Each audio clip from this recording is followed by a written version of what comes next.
Kumbaga, nag-edit ako dati. Tapos sabi ng tatay ko, anak, gabing-gabi na magpahinga ka naman. Sabi ko, matigas ulo ko eh. Sabi ko, yung pagiging matigas sa ulo mo, sa magulang mo, dapat magkakaroon ng purpose yun. Kailangan may purpose yun. Kasi, ang mga magulang, syempre iisipin lang naman yung kapakanan ng panganak. Pero, yes, walang magulang na gusto pahamak. May matigas sa ulo natin. Pero kailangan suplihan natin ang iba. Dapat. Kailangan may patutukuhan yung pagiging matigas sa ulo mo. Nakapalo na. Halo na sila. Hihiya tuloy si Onyx TV. Shout out!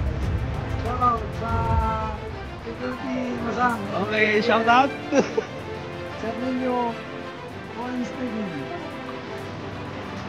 Nakapalo na mga tropa natin. Solid yan, Doy. Ang success, walang study sa buhay yan.